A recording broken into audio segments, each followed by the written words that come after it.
ઈશ્વર કેવળ કૃપા કરે છે. શું કરે છે? ઈશ્વર કેવળ કૃપા કરે છે.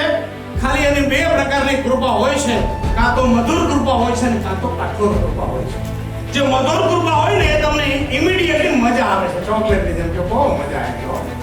અને કઠોર હોય હવેના જમાનામાં તો ઓછું થઈ ગયું, પણ માં કે બાપ બાળકને બે ઝાપટ મારે દુશ્મન છે? દુશ્મન છે? એ એની કઠોર કૃપા હતી. હોઈ શકે કે માએ માર્યા પછી એકલી રોતી હતી. એમ મારા ને તમારા જીવનમાં જ્યારે ઈશ્વર કઠોર કૃપા કરે છે ત્યારે ઈશ્વરે બિચારો એકલો ખૂણામાં રોતો હશે. એને મજા નહીં આપે.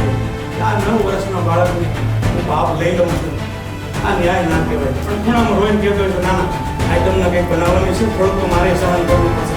એમ રોઈ રોઈ તમારી પર કૃપા કરે છે. સમજણ પડી ના પડે.